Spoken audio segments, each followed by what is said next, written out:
What really happens when a loyal bishop suddenly finds himself cut off by the very leader he once stood beside? The recent fallout between Bishop Joel Tudman and Bishop Henry Fernandez has shocked the faith community, and the silence has finally been broken. But what Tudman reveals about his sudden termination may shake the very foundation of what we thought we knew about church leadership, power, and loyalty. Stay with me, because the truth behind this story is far more complicated than anyone expected. Welcome back to the channel. Today we're diving into a story that has the faith community buzzing with questions, tension, and disbelief. The recent termination of Bishop Joel Tudman by Bishop Henry Fernandez is not just another church dispute. This is a turning point that exposes how fragile relationships at the top of ministry leadership can be, and what really happens when trust and loyalty are put to the test.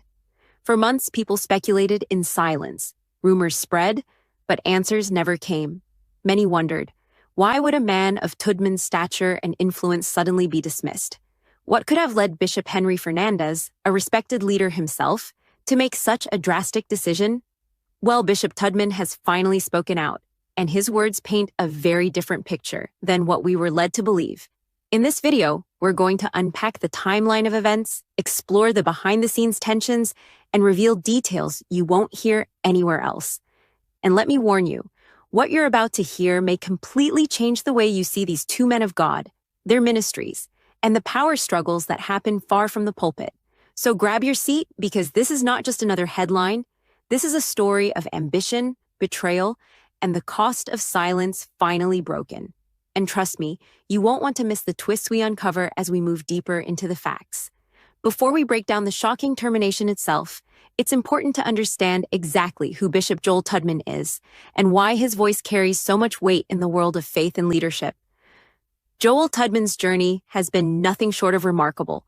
He wasn't born into a mega ministry or handed influence overnight. His story is one of grit, discipline, and relentless pursuit of God's calling. From the early days of his ministry, Tudman stood out not only for his powerful preaching, but also for the way he connected deeply with everyday people. His messages weren't just about lofty theology. They were about survival, resilience, and navigating real-life struggles with faith. That's what made people listen. That's what made people trust him. Over time, Tudman's platform grew. He became known as a voice for those who felt overlooked, a preacher who wasn't afraid to speak with transparency about both triumphs and challenges. His authenticity drew in crowds, and his leadership skills made him an asset to any ministry he was a part of. Eventually, his path crossed with Bishop Henry Fernandez, a man equally respected in church leadership circles. For many, this partnership looked like destiny.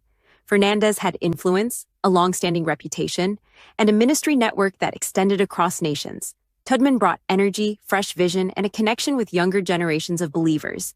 Together, they seemed unstoppable. But here's where the story begins to take a darker turn. Behind the polished sermons, the packed sanctuaries, and the smiles on stage, tensions were brewing. Tensions that most people never saw. And while the public celebrated this powerful collaboration, cracks were already forming in private.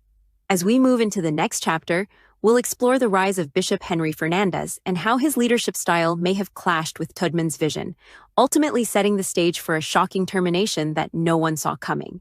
To truly understand the weight of this controversy, we need to take a closer look at the man at the center of this decision, Bishop Henry Fernandez. For decades, Fernandez has been a towering figure in ministry. Known as the senior pastor of the Faith Center in Florida, he built his church from humble beginnings into one of the most influential ministries in the region. Under his leadership, the Faith Center didn't just become a place of worship. It became a spiritual hub, a cultural landmark, and a center of empowerment for thousands of believers. His voice has echoed across conferences, television broadcasts, and global platforms, making him a respected leader not just in the United States, but internationally. Fernandez's style of leadership has often been described as firm, visionary, and uncompromising. He has always been a man of order, someone who values structure and loyalty above all else. To many, this has been the key to his success. He knows how to build, how to organize, and how to keep a ministry running at the highest level of excellence. But like any strong leadership style, it has also drawn criticism. Some have suggested that his demand for loyalty can sometimes feel more like control, and that his focus on protecting the institution may leave little room for differing perspectives within his circle. When Bishop Joel Tudman came under Fernandez's wing, Many saw it as a perfect partnership, two dynamic leaders who could push each other to greater heights. Tudman was younger, energetic, and deeply connected with the next generation. Fernandez was seasoned, established, and carried decades of influence. Together, they looked like the perfect balance of tradition and innovation. But in ministry, as in life, power dynamics are rarely that simple. Tudman's growing popularity, his raw preaching style, and his ability to draw people in with authenticity may have begun to overshadow Fernandez's more traditional leadership approach. For some leaders, that kind of rising influence under their roof can feel like a threat, even when it isn't meant to be one. Still, Fernandez remained in control. His decisions shaped the direction of the Faith Center. His reputation alone could open doors or close them. And that's what makes the eventual termination of Bishop Tudman so shocking. For Fernandez to take such a drastic step, it wasn't just about a minor disagreement. This was a statement, a message to Tudman, to the church, and to everyone watching. But here's the part that keeps people talking. What exactly happened behind those closed doors that pushed Fernandez to let go of someone as valuable as Tudman? Was it purely a clash of visions, or was there something deeper at play? Politics, ambition, or even personal betrayal? In the next chapter, we'll begin piecing together the timeline of events that led to Tudman's termination. And trust me, the details will raise even more questions than answers. Every major fallout has a trail. And in the case of Bishop Joel Tudman and Bishop Henry Fernandez, the road to termination wasn't paved in a single moment. It was gradual, subtle shifts that eventually grew into undeniable fractures. Let's rewind. At first, Tudman's presence at the Faith Center was nothing short of electric. People gravitated toward his passion, his raw honesty, and his ability to bridge generational gaps. Younger believers felt seen and understood, while older members admired his deep commitment to Scripture. In many ways, Tudman brought a new energy to Fernandez's ministry, complementing his seasoned leadership with fresh vision. But as weeks turned into months, murmurs began to spread. Some within the congregation whispered about power struggles. Others noticed changes in how Tudman's sermons were received compared to Fernandez's. Was the younger bishop outshining his mentor? Was Fernandez feeling the weight of sharing the spotlight? Nobody could say for sure, but the tension was palpable. Behind closed doors, it's believed that several disagreements began surfacing. Tudman reportedly had ideas for expanding outreach, programs that would bring the church into closer contact with underserved communities. Fernandez, however, preferred strategies that maintained the prestige and structured reputation the Faith Center had carefully built over decades. These weren't small disagreements. They were clashes of philosophy, clashes of vision, and ultimately, clashes of ego. The first visible crack came when Tudman was quietly sidelined from certain key projects. Insiders noted he was no longer given the same level of stage presence during major events.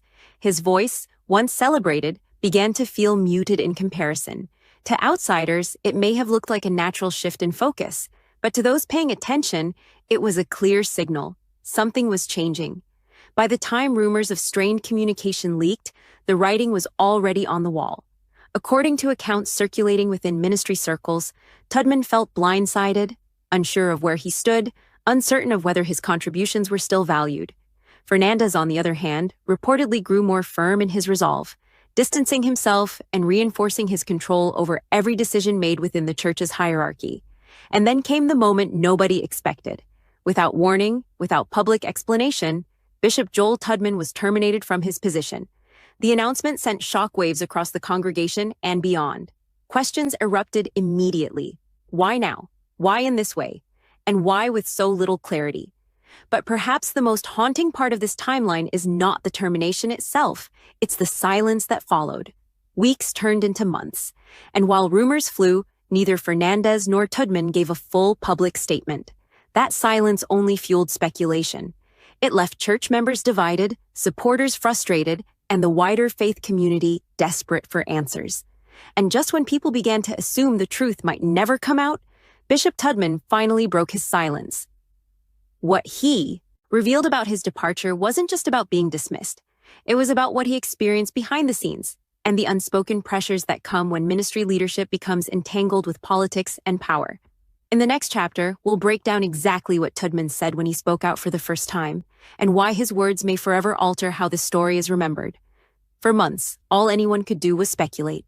The faithful whispered in pews, leaders exchanged quiet words behind closed doors, and social media threads filled with theories about what really went down. But through it all, Bishop Joel Tudman remained quiet, choosing not to fuel the storm with a hasty statement. And then, finally, he spoke. When Tudman broke his silence, it wasn't with anger or reckless accusations. Instead, he chose a measured tone, one that carried both the weight of disappointment and the grace of someone who still honors his calling. But make no mistake, his words revealed more than enough to leave people stunned. He began by addressing the how of his termination. According to Tudman, the way it happened was abrupt, unexpected, and without the kind of dialogue or respect one might expect between two seasoned leaders who had shared a platform for years. For a man who had given his loyalty, energy, and vision to the Faith Center, the lack of communication cut deeper than the termination itself. Tudman went further, hinting at the atmosphere behind the scenes. He spoke of an environment where decisions were made unilaterally, where his voice, and sometimes even his presence, felt minimized. Without pointing fingers directly, he painted a picture of being in a place where loyalty was demanded but rarely reciprocated. For anyone who has served under strong leadership, his words resonated. What happens when your faithfulness is met not with partnership, but with silence and dismissal? He also revealed something that few had considered: the emotional toll it took not just on him, but on his family and close supporters. Ministry, after all, isn't just about the leaders standing on stage. It's about the people behind them, the ones who carry the burden of transition when things fall apart. Tudman's testimony highlighted the ripple effects of church politics, reminding us that behind every headline is a family navigating private pain. But here's the line that stopped people in their tracks. Tudman said, "Sometimes what looks like rejection is really God's redirection." With that single statement, he reframed the narrative. No longer was he simply the dismissed bishop. He became the man who refused to let termination define him. His silence had not been weakness, it had been preparation. And when he finally spoke, it was not just about what was done to him, but about how God was positioning him for something greater. That perspective ignited a wave of response. Supporters rallied behind him, interpreting his words as both a declaration of independence and a subtle critique of Fernandez's leadership. Others, however, wondered, was this really just about redirection? Or was Tudman carefully choosing his words to avoid a deeper conflict exploding into the public eye? And here's where it gets even more interesting. In breaking his silence, Tudman didn't just talk about the past, he hinted at his future. A future that might not only redefine his personal ministry, but could also reshape how people view leadership, loyalty, and legacy in the modern church. But before we get into what's next for him, there's one more layer we need to peel back. Because while Tudman's words brought light, they also raised new questions. Why did Bishop Fernandez remain silent in the face of Tudman's revelations? Was it dignity, strategy, or something else entirely? In any controversy, there are always two sides. And while Bishop Joel Tudman eventually opened up about his experience, one question lingered heavily in the air. Where was Bishop Henry Fernandez? From the moment news of Tudman's termination broke, Fernandez's silence became almost as loud as Tudman's eventual words. In leadership, silence can be a powerful tool. It can protect reputations, prevent further escalation, or signal strength in the face of criticism. But in this case, it only deepened the mystery. Let's remember, Fernandez is not a small name in the faith world. His decades-long influence, his global connections, and his reputation as a man of order all meant that people expected him to speak up, to clarify, or at the very least, to offer words of closure to a congregation left in shock. Instead, what came was nothing. No statement, no detailed explanation, just a void where answers should have been. Why? Some insiders suggest Fernandez's silence is strategic. By refusing to engage in public back and forth, he positions himself as the composed leader who will not be drawn into controversy. In this interpretation, silence isn't weakness. It's control. It's a way of saying, I don't owe anyone an explanation. Others, however, see it differently. They argue that silence leaves room for speculation, and in the absence of truth, rumors take root. Members of the church have been left to piece together fragments of information, often relying on secondhand accounts and online discussions rather than hearing from the man at the center of it all. For a spiritual leader whose words have guided thousands, the choice not to address his flock directly has raised eyebrows and fueled disappointment. But let's not overlook another possibility: silence as protection. Church politics are complicated. When high-level leaders clash, there are often financial, legal, and organizational implications at stake. Could Fernandez's silence be less about indifference and more about shielding the ministry from further scrutiny? Could he be holding back, not because he doesn't care, but because saying too much could unleash consequences bigger than anyone realizes? Still, one undeniable fact remains: the absence of Fernandez's voice has created a vacuum, and into that vacuum, the narrative has been filled largely by Tudman's account. In the court of public opinion, when one side speaks and the other stays silent, the balance of perception shifts dramatically, and that's where the tension grows. For supporters of Fernandez, his silence is seen as wisdom, a refusal to entertain negativity. For critics, it feels like avoidance, an unwillingness to confront the reality of what happened.